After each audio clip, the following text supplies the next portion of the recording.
ஹல்லேலூயா. இந்த வீடியோவில் நம்ம என்ன பார்க்க போறோம்னா உபவாசத்தை குறித்து பார்க்க போறோம். ஓகேவா? எதுக்கெல்லாம் உபவாசம் இருக்கலாம், ஆக்சுவலாக தேவனுக்கு எது பிரியமான உபவாசம், எது அவருக்கு உகந்த உபவாசங்கிறத இன்னைக்கு பார்க்க போறோம். இது உபவாசம் தான் எங்களுக்கு தெரியாதா, எங்களுக்கு தெரியும்னா உங்களுக்கு தெரியாத நிறைய விஷயங்கள் இதில் கண்டிப்பாக சொல்லப்படும். முடிஞ்ச ஃபுல்லாக இந்த வீடியோ பாருங்க. கர்த்தர் உங்களோட கூட இருந்து ஆசீர்வதிப்பாராக. இயேசு கிறிஸ்துவ நாமத்தினால உங்களுக்கு சமாதானம் உண்டாவதாக. இப்போ உபவாசம் அப்படின்னா ஆக்சுவலாக என்னன்னா, இந்த சொல் எப்படி வந்ததுன்னா உப பிளஸ் வாசம், சமஸ்கிருதத்துல இருந்து வந்தது. உப மீன்ஸ் ஜாயின் டுகெதர், அதாவது இணைந்து அப்படின்ட்டு சொல்லப்படும். ஓகேவா? வாசம்ங்கிறதுனா நம்ம வாழ்றது, ஓகே, வாழ்க்கை வாழ்றோம் இல்லையா, அது. அப்போ இணைந்து வாழ்றது, தேவனுக்கு ஏற்ற உபவாசம். இப்போ நம்ம உபவாசம் அவர்கிட்ட தானே இருக்கிறோம். அப்போ தேவனோடு இணைந்து வாழ்றது தான் உபவாசம். ஓகேவா? இதுதான் காலப்போக்கில் வேற வேற மாதிரி நம்ம ஜனங்கள் முன்னாடி வைக்கப்பட்டுச்சு. ஓகே, சாப்பிடாம இருக்குது அப்படி இப்படின்ட்டு. ஓகே, அப்போ தேவனோடு இணைந்து வாழ்றது தான் உபவாசம். சரி, அப்போ இதில் எப்படி 3 நாள் 7 நாள் 21 நாள் 40 நாள்லாம் ஃபாஸ்டிங் இருக்கிறதுன்னு நம்ம இந்த வீடியோவில் பார்க்க போகிறோம். ஓகேவா? அப்போ தேவனோடு இணைந்து வாழ்றதுக்கு பேர் தான் உபவாசம் இல்லையா? அப்போ சாப்பிடலாமா சாப்பிட வேண்டாமாங்கிற கொஸ்டின்ஸ் இருந்ததுன்னா, ஆக்சுவலாக இப்போ நீங்கள் உபவாசத்தினுடைய அர்த்தம் தெரிஞ்சுக்கிட்டீங்க. ஓகே, நீங்கள் உபவாசம் இருந்து பழகுங்க. தேவனுக்கு பிரியமானதை நம்ம இன்னைக்கு சொல்லிக் கொடுக்க போகிறோம். அப்போ அப்படி இருந்து நீங்கள் ப்ராக்டிஸ் பண்ணும்போது சாப்பிடாம இருக்கிறதுனால, சாப்பிடாம இருந்து உபவாசம் பண்றதுனால என்ன நன்மைகள்ங்கிறதையும் நம்ம இந்த வீடியோல பார்க்க போறோம். சரியா? அப்போ தேவனோட இணைந்து வாழ்றது இருக்கு இல்லையா, இதுதான் பர்பஸ். ஓகே, இதுதான் மெயின் ரீசன் உபவாசங்கிறதுக்கு. சரி, தேவன் என்ன அவருடைய வாயின் வார்த்தைகள்ல என்ன எது அவருக்கு பிரியமான உபவாசம் சொல்லியிருக்காருன்னா, அது ஏசாயா 58வது அதிகாரத்துல இருக்கு. அதாவது இஸ்ரேல் ஜனங்களை அவர் கடிஞ்சு கொள்றாரு. ஓகே, இஸ்ரேல் ஜனங்க அவர்கிட்ட தேவனிடத்துல கேட்குறாங்க, நாங்கள் உபவாசம் இருந்து நீங்கள் பார்க்காம இருக்கீங்களே, எங்களை கவனிக்கலையே அப்படின்னு சொல்லும்போது அவர் என்ன சொல்றாரு, நீங்க எப்படி உபவாசம், அதாவது இஸ்ரேல் ஜனங்க எப்படி உபவாசம் இருந்தாங்க அப்படிங்கிறத பார்க்குறோம். அது தேவனுக்கு பிரியம் இல்லை. நீங்க இந்த மாதிரி ஏதாவது உபவாசம் இருக்கீங்களேன்னு பாருங்க, அதை நீங்க சரி செஞ்சுக்கோங்க. ஏன்னா இது தேவனுக்கு பிரியம் இல்லைன்னு இங்க சொல்றாரு. 3வது வசனம் கடைசியில், உங்கள் இச்சைகளின்படி நடந்து உங்கள் வேலைகளை எல்லாம் கட்டாயமாய் செய்கிறீர்கள். அப்போ நம்ம உபவாசம் சொல்ற அந்த நாளில், ஓகேவா, நம்மளுடைய வேலையெல்லாம் கட்டாயமா செஞ்சோம்னா அது அவருக்கு உகந்த உபவாசமே இல்லை. அவங்களுடைய இச்சையின்படி நடந்தோம்னா அது உபவாசமே இல்லை அப்படின்னு வசனம் சொல்லுது. ஓகே, இச்சைகளின்படி நடந்தா நமக்கு தனக்கு பிடிச்ச விஷயங்களை செஞ்சுக்கிட்டே தேவனுக்கு உபவாசம் இருக்கிறோம்னு சொன்னோம்னா அது பேர் உபவாசம் கிடையாது ஃபர்ஸ்ட். ஓகேவா? 2வது அது தேவனுக்கு பிரியமானது கிடையாது. ஓகேவா? இப்போ அடுத்து, இதோ வழக்குக்கும் வாதுக்கும் துஷ்டத்தனத்தினுடைய கையினால் குத்துகிறதற்கும் உபவாசிக்கிறீர்கள். நீங்கள் உங்கள் கூக்குரலை உயரத்தில் கேட்க பண்ணும்படியாக என்னால் உபவாசிக்கிறது போல உபவாசியாதிருங்கள் அப்படின்ட்டு. ஓகேவா? அதாவது வழக்குக்கும் வாதுக்கும் அப்படின்னு சொல்றோம், அதாவது நியாயம் தீர்க்கிறதுக்கு. ஓகேவா? இப்போ ஒரு ஜட்ஜ்மெண்ட்டுக்கு வேண்டி உபவாசம் இருக்கிறாங்களா? ஓகேவா? இது நடக்கணும், இது நடக்கக்கூடாது, இதை செய்யணும், இதை செய்யக்கூடாது அப்படின்ட்டு. ஓகேவா? அப்படி உபவாசம் இருக்கக்கூடாது. தேவனுக்கு அது பிரியம் இல்லை, இங்க பதிவிடுறாரு இல்லையா? அப்போ அடுத்ததா என்ன சொல்றாருன்னா, உங்கள் கூக்குரல் உயரத்தில் கேட்க பண்ணுகிறீர்கள். அதாவது உங்களுடைய நீதி நியாயம் வெளியே வர்றதுக்கு வேண்டி உபவாசம் இருக்கிறீங்கன்னு வசனம் சொல்லுது. ஓகே, அது தேவனுக்கு பிரியமானது இல்லை. தேவன் என்ன சொல்றாருன்னா, நம்மளுடைய நீதி அவருக்கு முன்னாடி அழுக்கான கந்தையா இருக்குன்ற, நம்ம நீதி அவருக்கு முன்னாடி கொண்டே போக முடியாது. ஓகேவா? அவர் அவ்வளோ பரிசுத்தம் உள்ள தேவன். நம்மளுடைய நீதியெல்லாம் அது அழுக்கான கந்தையா இருக்குன்னு சொல்லிட்டாரு. ஓகே, நம்மளுடைய பிரைம், அதாவது நீதின்னு சொல்ற பெரிய விஷயங்கள் அது அழுக்கா இருக்கு. அப்போ நம்மளுடைய கூக்குரலை கேட்க பண்ணும், எனக்கு ஒரு பதில் செய்ய இங்க. ஓகே, இப்படிலாம் உபவாசிக்க கூடாதுன்னு சொல்லி வசனம் சொல்லுது. ஓகே, சரி, இதை கேட்கும் போது நீங்க இல்லை சர்ச்சில் எங்களுக்கு மாஸ்டர் இப்படி தான் சொன்னாங்க, இப்படி தான் இருக்கு, நாங்கள் இத்தனை நாள் இப்படி தான் பண்ணணும் அப்படின்னு நீங்க நினைச்சீங்கன்னா, ஆக்சுவலா தேவன் அதை விரும்பல இல்லையா? நீங்க அதை சரி செஞ்சுக்கோங்க. எப்படி இருக்கலாங்கிறத நம்ம இன்னைக்கு கத்துக்கலாம். சரியா? அதே மாதிரி கடைசியா ஒரு சில ஆலோசனையுமே கொடுக்குறோம். ஓகே, அப்போ இவ்வளோ டஃபா இருக்கு, அப்போ நான் உபவாசம் இருக்க முடியாதா, உபவாசம் இருக்கிறது இவ்வளோ கஷ்டமா இருக்குன்னா, நான் ஒரு சில விஷயங்கள் எனக்கு ஆண்டவர் சொல்லி கொடுத்த விஷயத்தை நான் உங்ககிட்ட ஷேர் பண்றேன். அப்போ அவருக்கு பிரியமான உபவாசத்தை அவர் பதிவிடுறாரு பாருங்க. 6வது வசனத்துல இருந்து ஒரு சில காரியங்கள் அவர் சொல்றாரு. அதை நம்ம தொடர்ந்து வாசிக்கலாம். 6ல் என்ன சொல்லிருக்குன்னா, அக்கிரமத்தின் கட்டுகளை அவிழ்க்கிறதும் சொல்லி அவர் ஆரம்பிக்கிறார். ஓகேயா? அப்போ அக்கிரமம்னா என்ன?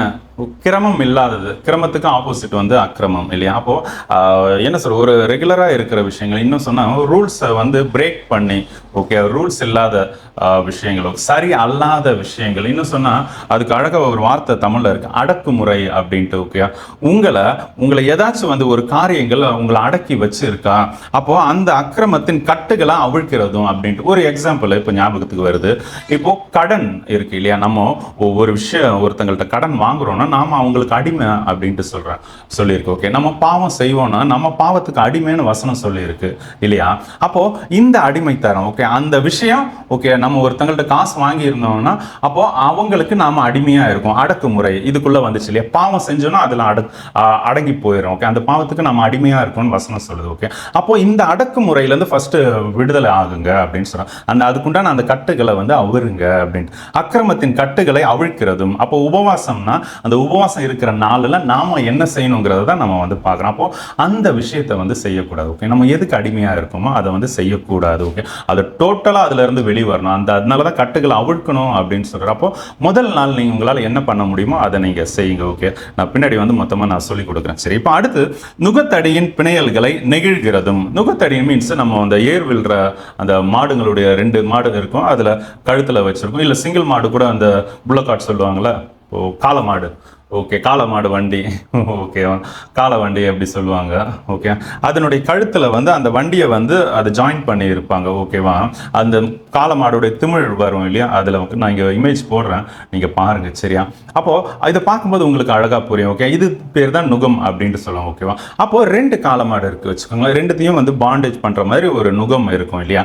அது எதுக்குன்னா, ஒன்று வந்து அது ட்ரெயின்டாக கரெக்டாக ஏர் விழுறதுக்கு தெரியும்னு வச்சுக்கோங்களேன். இன்னொன்று வந்து இப்போ தான் வந்து பிகினிங் ஸ்டேஜில் இருக்கு, அதை போய் கொண்டு விட்டாலும் இது நடக்கிற மாதிரி அந்த கட்டு வந்து பிணைப்பட்டு இருக்கிறனால இது நடக்கிற மாதிரி இதுக்கு வேற வழி இல்லை, வேற ஆப்ஷனே இல்லை. இது கூட சேர்ந்து தான் நடக்கணும். ஓகேவா? இது கூட தான் இருக்கணும். ஓகே, அப்ப நுகம் வந்து இங்க எதை குறிக்குது? நுகத்தடியின் பிணையல்களை நெகிழ்கிறதும். அப்படி அப்ப நாம தேவனுக்கு பிரியமா இல்லாத இப்ப உலக ஜனங்களுடைய, அவிசுவாசிகளுடைய, இல்ல பிசாசனுடைய, இல்ல துர்க்கிரியைகளுக்கு நாம பிணைப்பட்டு இருந்தோம்னா, நம்மளுடைய நுகம் அதனோட வந்து பிணைக்கப்பட்டு இருந்ததுன்னா அதை என்ன நெகிழ்கிறதும். அப்படி நெகிழ்கிறதுனா அதை களைஞ்சு போடுறது.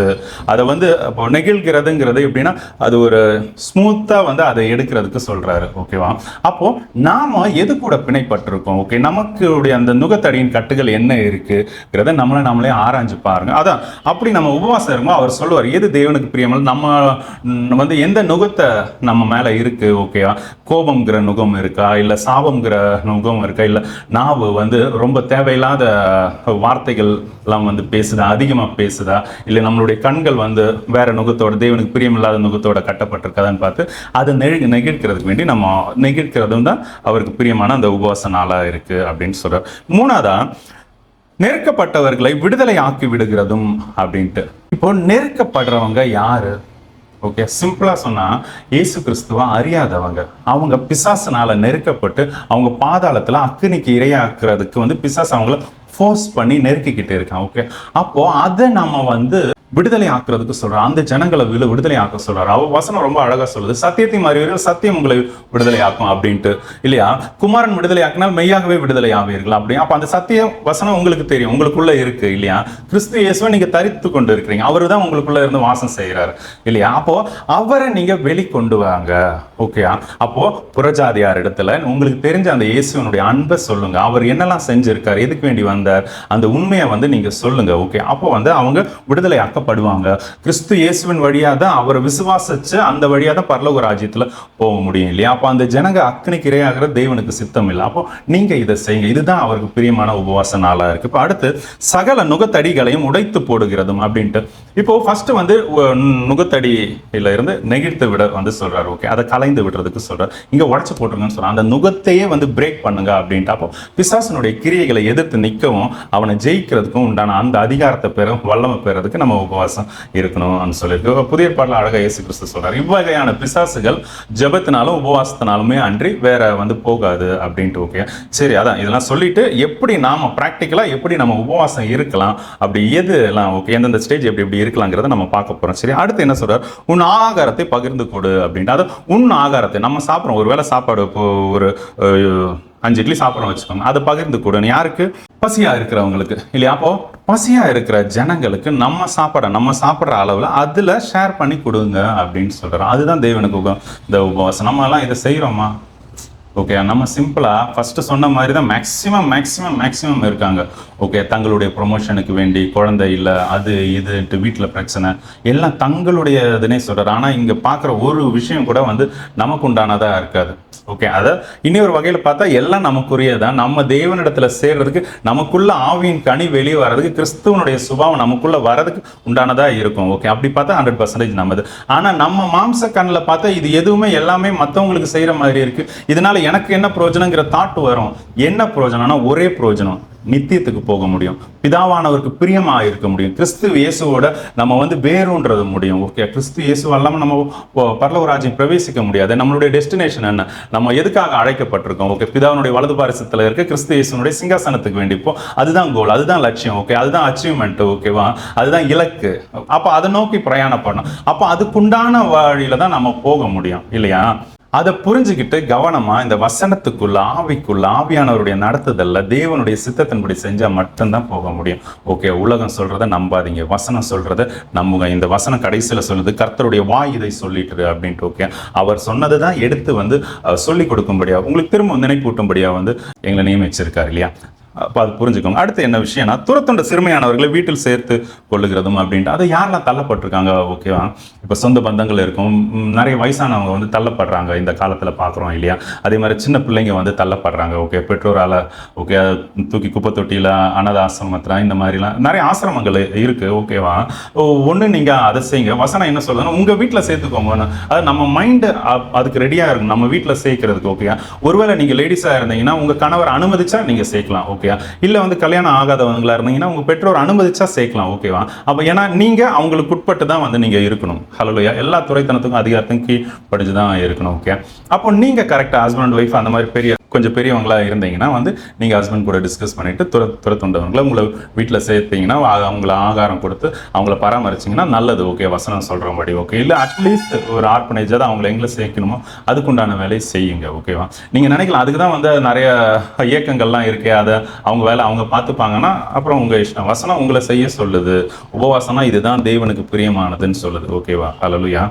அடுத்து, வஸ்திரம் இல்லாதவனை கண்டால் வஸ்திரம் கொடு அப்படின்ட்டு.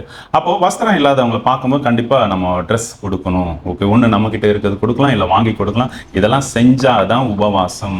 அடுத்ததா, நுகத்தடியும் விரல் நீட்டுதலையும் நிபச்சொல்லையும் உன் நடுவில் இருந்து அகற்றிவிடு. நமக்குள்ள இருந்து அந்த நுகத்தடி ஃபர்ஸ்டே நம்ம பார்த்தோம். என்ன விஷயத்துல நம்ம பிணைக்கப்பட்டிருந்தாலும், கோபம், மூர்க்கம், வெறி, சண்டை, சச்சரவு, ஓகே, பொறாம, கூக்குரல், அழுக, போட்டி, ஓகேவா, எதுவா இருக்கட்டும். ஓகேவா, இது எல்லாமே நமக்குள்ள இருந்து அந்த நுகத்தை வந்து களைஞ்சி விடணும், அதை உடைச்சு போட்டணும். உடைக்கிறது எதுக்கு மீன்ஸ் அது திரும்ப யாருமே யூஸ் பண்ணிடக்கூடாது. ஓகே, அப்போ தேவ வல்லமையில வந்து அது பலம் கொண்டு திடமானதா இருந்து அந்த பிசாசை வந்து ஜெயிக்கணும். அவனால தானே இந்த நுகத்தடியெல்லாம் வருது. ஓகே, அடுத்ததாக பார்க்கும் விரல் நீட்டுதல். மற்றவங்களை வந்து கை நீட்டி இவன் செஞ்சான், அவனால செஞ்சேன், ஓகே நான் கரெக்டாக இருந்தேன், அவனை அங்கே போனால் வந்து அந்த ஜனங்களால் நான் பாதிக்கப்படுவேன், அதனால என்ன நானே ஒதுக்கிக்கிட்டேன், இப்படிலாம் வந்து எஸ்கேப் ஆகவே கூடாது. அதாவது விரல் நீட்டுதலை, இன்னொருத்தவங்களை குற்றப்படுத்துகிற பழக்கம் நமக்குள்ளே இருக்கக்கூடாது. ஏன்னா பிசாசனுடைய சுபாவம் இது. அவன் தான் தினமும் வந்து தெய்வ சமூகத்திலேருந்து குற்றப்படுத்திட்டே இருக்கிறான். ஓகே, அது நம்மக்கிட்ட இருந்து அகற்றி விடு. அகற்றி மீன்ஸ் முற்றிலுமாக வந்து நீக்கிடு அப்படின்னு சொல்கிறாரு. நிபச்சொல்லையும் உன் நடுவில் இருந்து அகற்றி. தேவையில்லாத வார்த்தைகள் எல்லாம் வந்து எல்லாத்தையுமே வந்து அகற்றணும். அப்புறம் திரும்ப 10வது வசனத்தில், பசி உள்ளவன் இடத்துல உன் ஆத்மாவை சாய்த்து சிறுமைப்பட்ட ஆத்மாவை திருப்தி ஆக்கினால் அப்படின்ட்டு வருது. அதுக்கடுத்து ஆசீர்வாதங்கள்லாம் வருது. ஓகே, பிளஸிங்ஸ்லாம் நம்ம வாக்குத்தத்த வசனம் டெய்லி காலைல யாராச்சும் போடுவாங்க, இல்லை எந்த ஊழியத்தில் இருந்தால் போடுவாங்க. அதை பார்த்த உடனே அப்படியே ஒரு இருதயத்தில் ஒரு களிப்பு, சந்தோஷம், பூரிப்பு வரும். ஆனால் அது எப்படி அடைஞ்சிக்கணும்னு நீங்கள் உட்காந்து வாஞ்சிச்சிங்கன்னா தேவன் இந்த வசனம் மேலே இருக்க வசனம் தான் காட்டியிருப்பார். ஓகேவா, இன்னைக்கு உங்கள் மேலே கொண்ட அன்புனால தான் இதை வந்து டிஸ்கிரைப் பண்ணி சொல்ல வைக்கிறார். அப்போ இப்படி இருந்தால் தான் வந்து தேவனுக்கு உகந்த உபவாசம், இப்படி இருந்தால் தான் வந்து கீழே உள்ள ஆசீர்வாதங்கள் எல்லாம் வரும். ஆசீர்வாதத்தை நான் படிக்கிறேன். இங்கே ஆத்மாவை சாய்த்துன்னு இருக்கு. ஓகே, அப்போ பசி உள்ளவன்ட்டு நம்ம ஆத்மாவை எப்படி சாய்க்கிறது?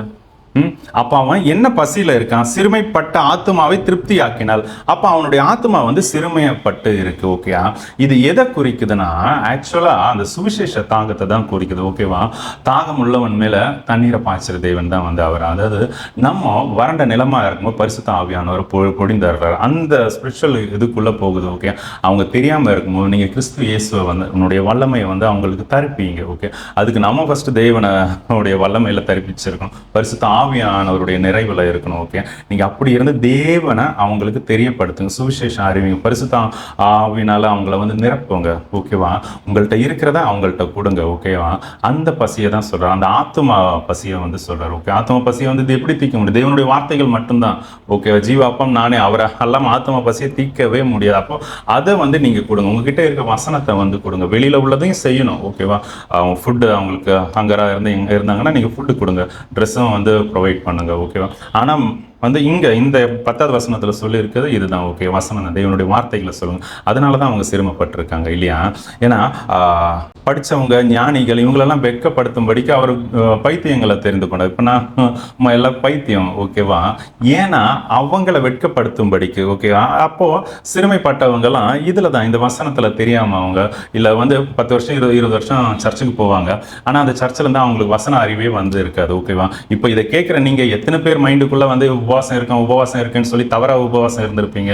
ஓகே, அப்போ இத்தனை வருஷம் ஆகி நமக்கு தெரியல இல்லையா? அப்போ நாம சிறுமைப்பட்ட ஆத்மாவோ நமக்கு போதிக்கும்படியே மேலே யாராச்சும் வந்து ஏற்படுத்துறோம். அதை கேட்டு நடக்கும்போது நீங்களும் வந்து என்ன ஆவீங்க, வளருவீங்க தேவனுக்குள்ள. ஓகே, அப்போ இப்படி இருக்கிறது தான் வந்து தேவனுக்கு பிரியமான உபவாசம். இன்னும் ஒரு விஷயம் மட்டும் நான் சொல்லிடுறேன், அது 13வது வசனத்துல வாசிக்கிறேன். என் பரிசுத்த நாளாகிய ஓய்வு நாளிலே உனக்கு இஷ்டமானதை செய்யாதபடிக்கு, நமக்கு பிடிச்சது எதுவும் செய்யக்கூடாதுன்னு, நம்மளுடைய வழிகளில் நம்ம நடக்கக்கூடாதுன்னு, உன் காலை விளக்கி உன் வழிகளின்படி நடவாமல் உனக்கு இஷ்டமானதை செய்யாமலும் உன் சொந்த பேச்சை பேசாமலும் ஓய்வு நாளை மனமகிழ்ச்சி நாள் என்றும் கர்த்தருடைய பரிசுத்த நாளை மகிமையுள்ள நாள் என்றும் சொல்லி அதை மகிமையாக எண்ணுவாயானால் அப்படின்ட்டு வருது இல்லை? அப்போ நமக்கு பிடிச்சதை பார்க்கக்கூடாது, பேசக்கூடாது, செய்யக்கூடாது. எப்போ நாம உபவாசம் இருக்கிறோங்கிற அந்த நாளில் இந்த அளவுக்கு இப்படிலாம் இருக்கே பிரதர், அப்போ நாங்கள் எப்படி தான் உபவாசம் இருக்கிறது அப்படின்னா வசனம் என்ன சொல்லுது? மத்தேயு 6:17-18 நீயோ உபவாசிக்கும் போது அந்த உபவாசம் மனுஷர்களுக்கு காணப்படாமல் அந்தரங்கத்தில் இருக்கிற உன் பிதாவுக்கே காணப்படும்படியாக உன் தலைக்கு எண்ணெய் பூசி உன் முகத்தை கழுவு, அப்பொழுது அந்தரங்கத்தில் பார்க்கிற உன் பிதா உனக்கு வெளியரங்கமாய் பலன் அளிப்பார். நாம யார் பார்க்க உபவாசம் பண்ணணும்? தேவன் ஒருவரே. ஓகே, அப்போ வெளியில யார்ட்டையும் வந்து சொல்லக்கூடாது. அதுவும் அவரும் பார்க்குற மாதிரி உபவாசம் இருக்கணும். ஆனால் எப்படி இருக்கணும்? நம்ம தலைக்கு எண்ணெய் பூசி, ஓகே, மூஞ்சியெல்லாம் வந்து கழுவி, ஓகே, நல்லா நீட்டாக ட்ரெஸ் பண்ணிட்டு, ஓகேவா, அப்போ அப்படிதான் வந்து இருக்கணும். சரியா? அப்போ தேவன் மட்டும்தான் அவர் நம்மளை பார்த்து ரசிக்கும்படியா. அவர் எதை பார்த்து ரசிப்பாரு? ஆத்தும அலங்காரம் தான் முக்கியம். இது வரைக்கும் முன்னாடி அந்த 58வது ஏசாயா 58ல் பார்த்தது எல்லாமே ஆத்தும அலங்காரம். இந்த அலங்காரம் அப்படியே இயேசு கிறிஸ்துவ கிட்ட இருந்தது. சிறுமைப்பட்டவர்களுக்கு வந்து அவர் சுவிசேஷம் அறிவிக்க வந்தார் இல்லையா? கட்டுண்டவர்களை விடுதலை ஆக்க வந்தார். இது எல்லாமே கிறிஸ்து இயேசு 100% வந்து செஞ்சார். நீங்கள் உட்காந்து தியானிச்சு பாருங்க. இந்த எடுத்த வந்து 9லேருந்து 13-14 விஷயம் வரைக்கும் இது வந்து இயேசு கிறிஸ்துவோட கம்பேர், இது எல்லாமே இயேசு கிறிஸ்து பண்ணார். அப்போ அவர் செஞ்சார்னா அவருடைய சாயலில் அழைக்கப்பட்ட நீங்களும் நானும் நிச்சயமா செய்ய முடியும். ஓகே, அதுதான் பிதாவுக்கு பிரியமா இருந்தார் இயேசு கிறிஸ்து இல்லையா? நீங்களும் நானும் அவருக்கு பிரியமா இருக்கணும்னா இதைத்தான் செய்யணும். ஓகே, இதுக்கு பேர் தான் உபவாசம். ஹல்லேலூயா. இதில் ஒன்று வந்து விட்டுட்டேன், என்னென்ன உன் மாம்சமானவனுக்கு உன்னை ஒழிக்காதே. இதை வந்து டிரான்ஸ்லேஷனில் பார்க்கும்போது வந்து இப்போ நம்மளுடைய ரிலேட்டிவ்ஸ் இருக்காங்களா, ரத்த சொந்தம், இவங்க ஹெல்ப்னு வரும்போது நம்ம வந்து அதை இது பண்ணக்கூடாது, ரெஃப்யூஸ் பண்ணக்கூடாதுன்னு சொல்லி வசனம் சொல்லுது. சரியா? ஓகே, அப்போ வந்து நாம அவருக்கு பிரியமா, அவருக்கு பிடிச்ச மாதிரி நம்மளை நாம அலங்கரிக்கிறது தான் அவருக்கு பிரியமான உபவாசம் அப்படின்னு பார்க்கலாம். சரி, ஓவரால் இப்போ எப்படி உபவாசம் இருக்குது எங்களுக்கு புரிகிற மாதிரி சொல்லுங்கள். இதெல்லாம் ஒன்றும் எனக்கு விளங்கல அப்படின்னு சொன்னீங்கன்னா முதல்ல எதுக்கெல்லாம் உபவாசம் இருக்கலாம், அதனுடைய பலன் என்னன்னு பார்த்துட்டு எப்படி இருக்கலாங்கிறதை நம்ம பார்த்து முடிக்கலாம். ஓகேவா? இப்போ எதுக்கெல்லாம் உபவாசம் இருக்கலாம்னா, ஃபர்ஸ்ட் ஆஃப் ஆல் உங்களுக்கு இருக்க ஒரு பயம் போகணும்னா உபவாசம் இருக்கு. சரியா? நீங்கள் பயப்படுறவங்களா இருந்தீங்கன்னா, பயப்படுறவங்கன்னா இந்த உலக மனுஷங்க எல்லா கிறிஸ்தவர்களுக்குள்ளேயும் மேக்ஸிமம் வந்து பயங்கிறது இருக்குது. ஓகேவா?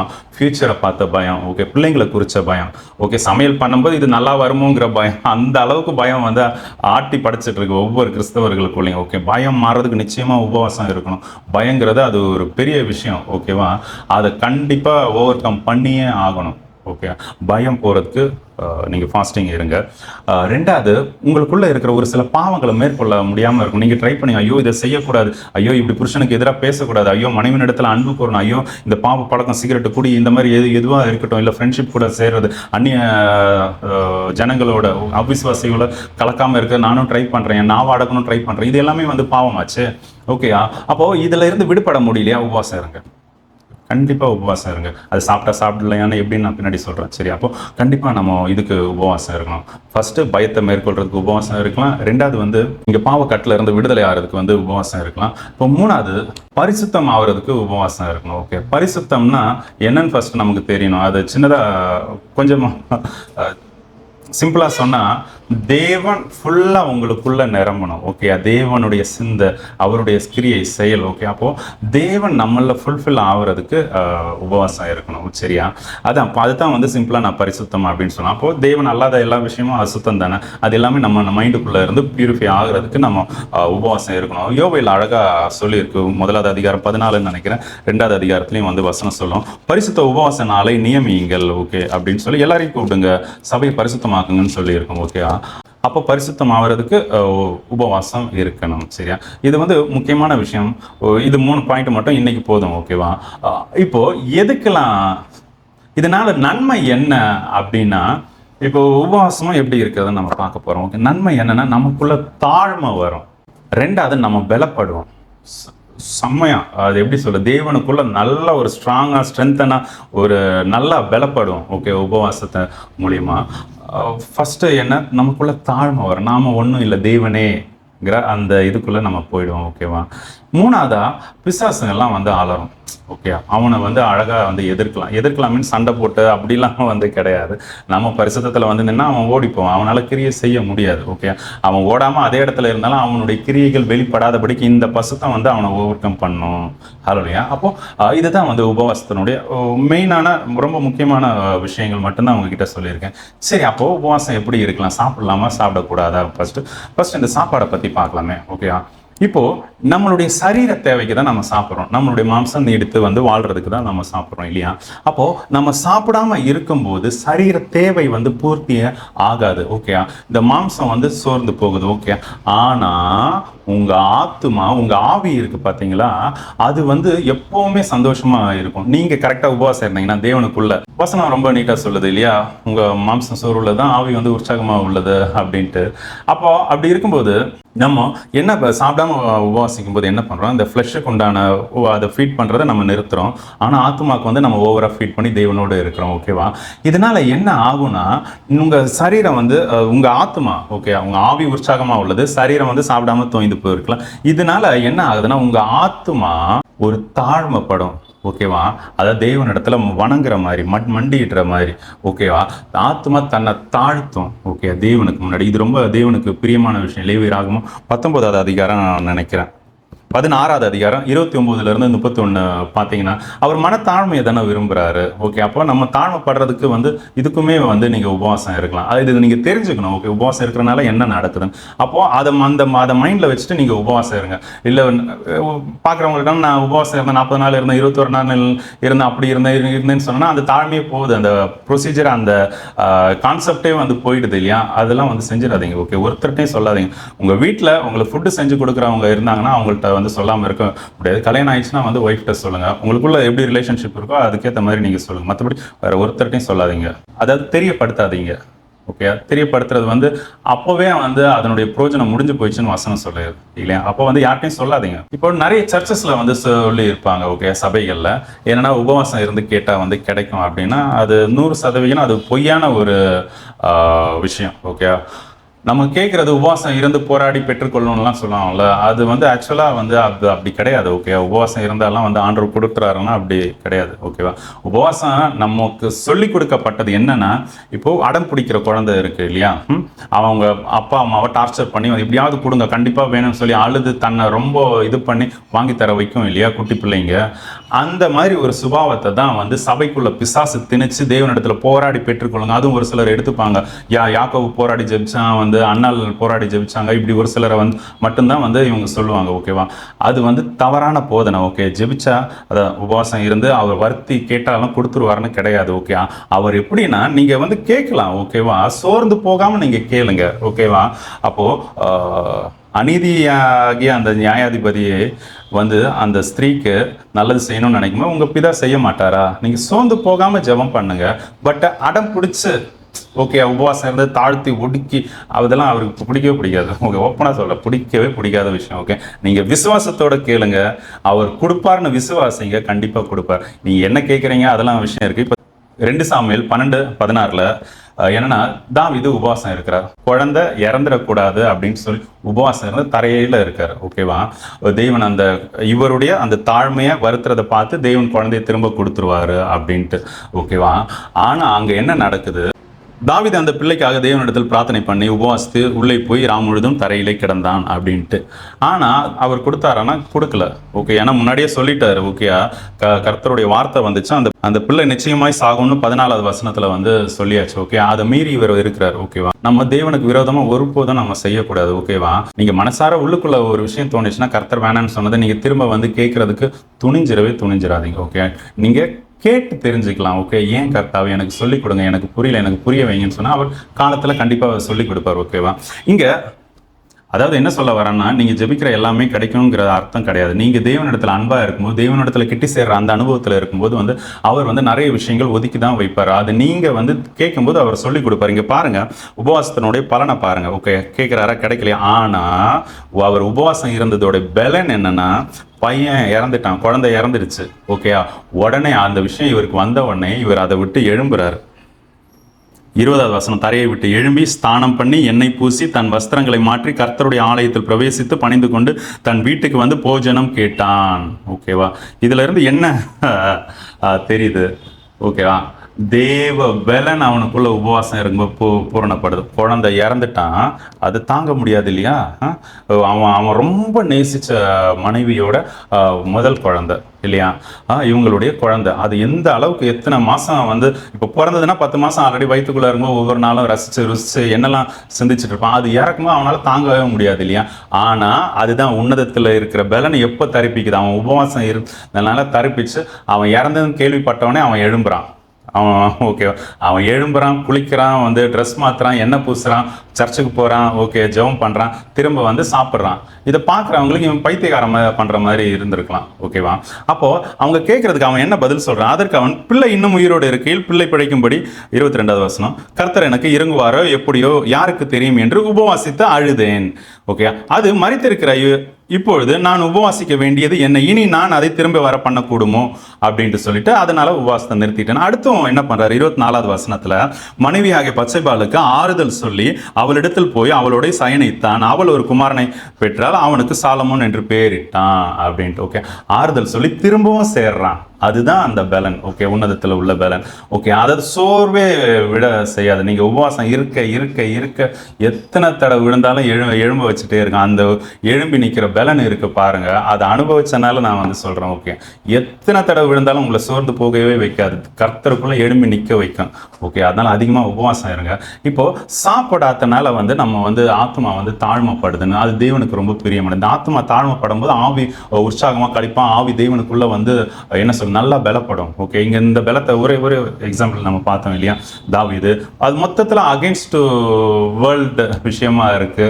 எந்த ரூல்ஸ் பார்த்தாலும் இது வந்து வேற மாதிரி நமக்கு தோணுது இல்லையா, ஆனா இதுதான் உன்னதத்துல உள்ள பலன். ஓகேவா, அப்போ நாம எப்படி உபவாசம் இருக்கலாம்? சரியா, அப்போ எனக்கு தெரிஞ்சு உபவாசம்னா நான் ஃபர்ஸ்டே சொல்லிட்டேன், தேவனோட சஞ்சரிக்கிறது. ஓகே, தேவனோட இணைந்து வாழ்தலுக்கு பேர் தான் உபவாசம். ஓகே, மோசே வந்து மலை மேலே 40 நாள் இருக்கிறார் இல்லையா, இதுதான் வந்து உபவாசம். அவர் புசியாமலும் குடியாமலும் இருந்தார் பார்க்குறோம். ஓகே, எனக்கு இனி ஒரு விஷயம் இன்னைக்கு காலையில் வந்து சொல்லிக் கொடுத்தாரு எப்படி உபவாசம் இருக்கிறது அப்படின்ட்டு. அதாவது யாத்திராகமம் 17வது அதிகாரத்தில் யோசுவா அங்கே யுத்தம் பண்ணுவார். ஓகே, மோசே உடைய கைகளை வானத்தை பார்த்து வந்து கை உயர்ந்து இருக்கும். ஓகே, யாத்திராகமம் 17வது அதிகாரம். அவருடைய கை தளர்ந்து போக போக போக இஸ்ரேல் ஜனங்களை மற்ற புறஜாதியார் வந்து மேற்கொண்டு வருவாங்க.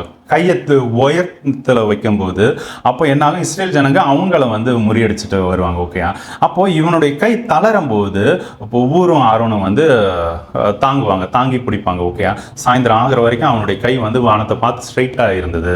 ஓகேவா, அவன் உட்கார்றதுக்கு ஒரு கல் எடுத்து வச்சாங்கன்னு பார்க்குறோம், யார், மோசேக்கு. ஓகே, அப்போ இதுதான் உபவாசம் அப்படின்ட்டு ஒரு அழகா ஆவியானவர் எனக்கு சொல்லி கொடுத்தார். ஓகே, அதாவது நீங்க தேவனோடு ஸ்ட்ரைட்டா வேற எந்த டிஸ்ட்ராக்ஷனும் இல்லாம உங்களை உங்களால் இருக்க முடியுமா உபவாசம் இருங்க.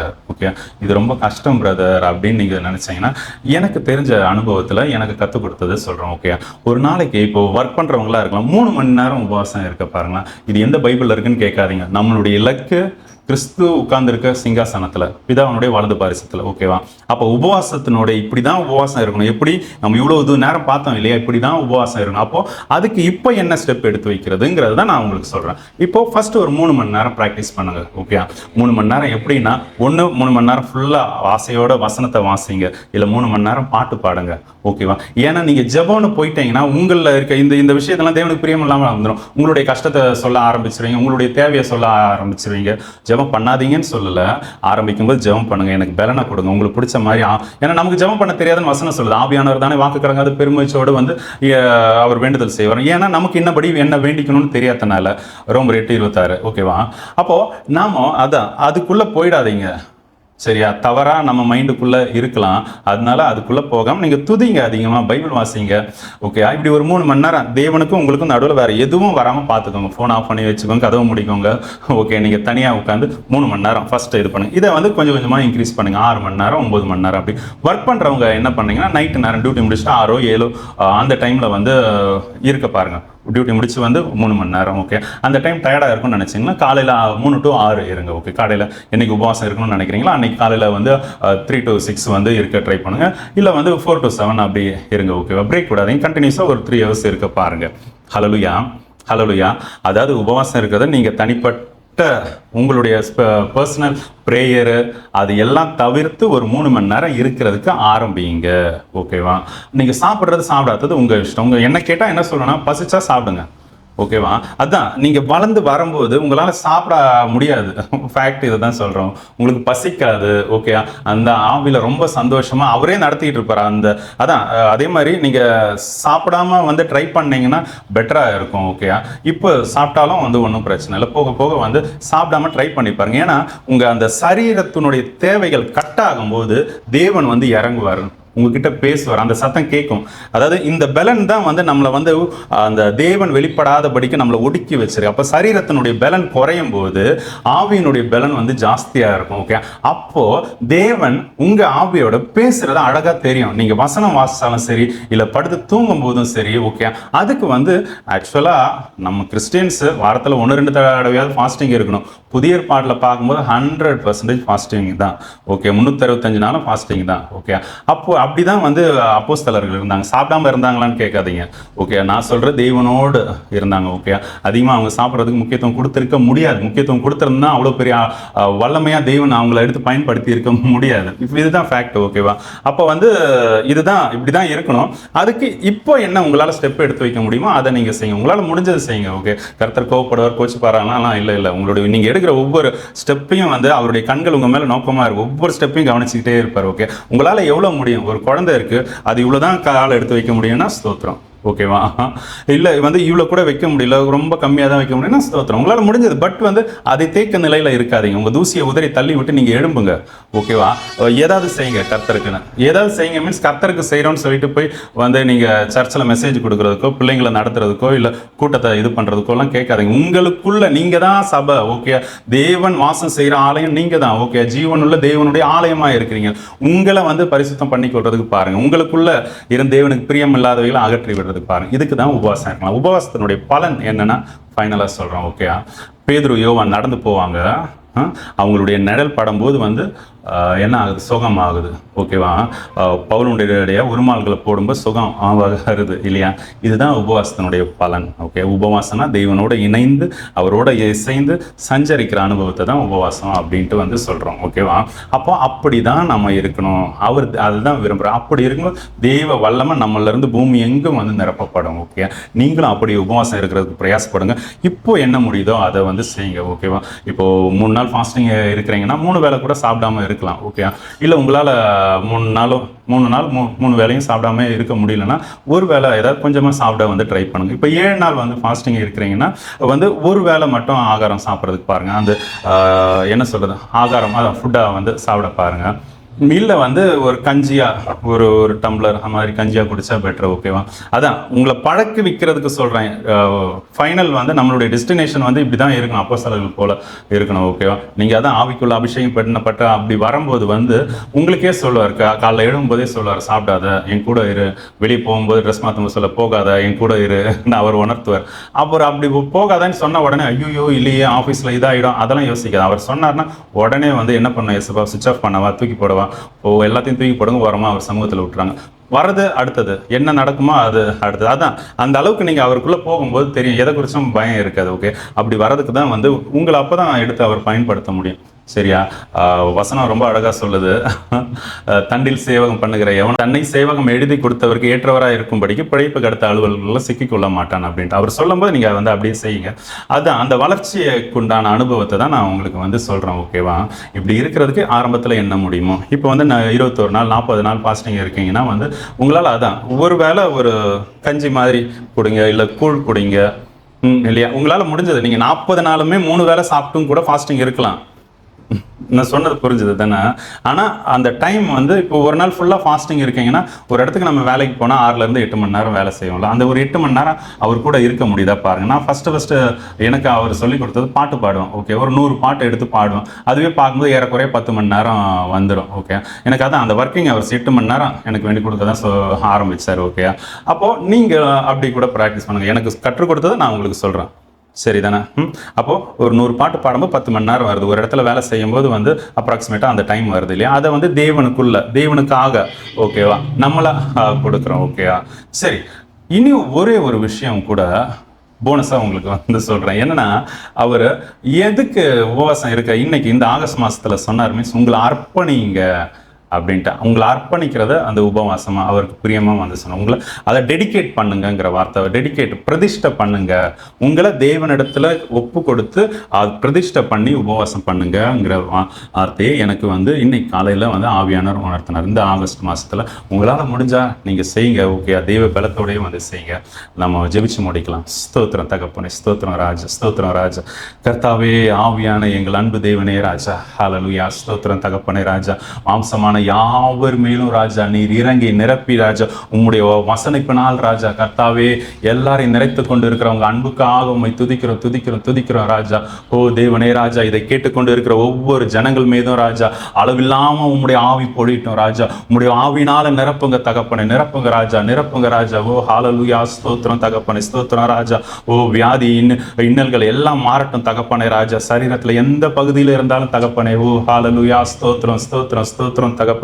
ஓ ஹல்லேலூயா, ஹல்லேலூயா, ஹல்லேலூயா, ஹல்லேலூயா. ஸ்தோத்திரம் ராஜா.